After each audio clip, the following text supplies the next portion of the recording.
โอนไว้เหมือนแบบมองថាអស់ចិត្តណាសម្រាប់ការប្រឹងប្រែងរបស់គាត់ដើម្បីអស់សម្រាប់ការប្រឹងប្រែងអស់ចិត្តមកអីទេហ្នឹងហើយនិយាយមើលឃើញថាចាញ់អោបចាញ់ក្នុងអញ្ចឹងណាគាត់ថាបើក្រៅវិញមើលអត់ចាញ់ក្រៅ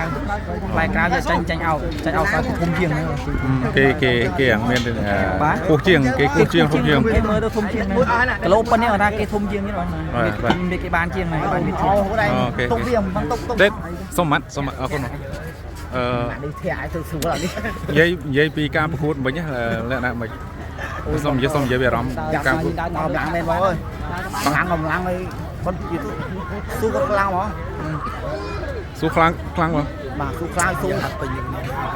អស់ស៊ូតែអស់ចិត្តណាស់បាយទឹកមិញបាទអស់ចិត្តអូខេអរគុណសៅគាត់ល្អ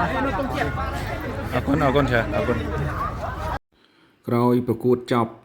ឯកឧត្តមខៅឆាយប្រធានសហព័ន្ធកីឡាបណ្ដាលគុណខ្មែរបានមកជួយលើកទឹកចិត្តសានរ៉ាដេតហើយនឹងប្រសើរ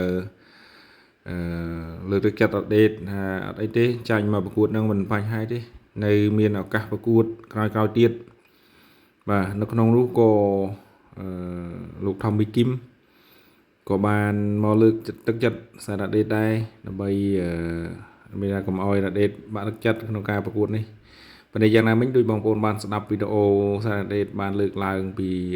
ដំបូងអញ្ចឹងគឺគាត់ចាញ់ដោយអស់ចិត្តបាទនេះគឺលោកឆ្លាមសហើយនឹងសារ៉ាឌីដែលជាបងប្រុសទាំងពីររបស់សារ៉ាដេតបាទនិយាយទាំងញញឹមមិនមានជាបញ្ហាទេកីឡាវានាំមកមិត្តភាពហើយក្នុងនោះក៏លោកថមមីគីមឃើញផ្ដល់បទសម្ភាសន៍ដល់គ្នាយើងនៅលើភ្លាមក្រោយការប្រកួតហ្នឹងគឺសរសើរអំពីអ្នកទាំងពីរគឺពិតជាមិនធម្មតាទេបើតែយ៉ាងណាមិញរ៉ាដេតគាត់យ៉ាងចាញ់កម្លាំងយ៉ាស៊ីនតិចតែយើងមកមើលអ្នកឈ្នះវិញបងប្អូននេះ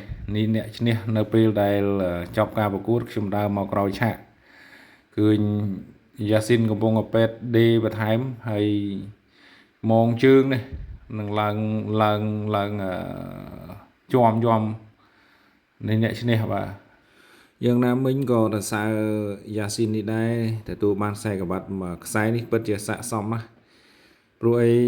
សមត្ថភាពពិតជាមិនធម្មតាទេកម្លាំងពេញបុកខ្សែរ៉ាដេតដល់តែរអីលេងតុបកើត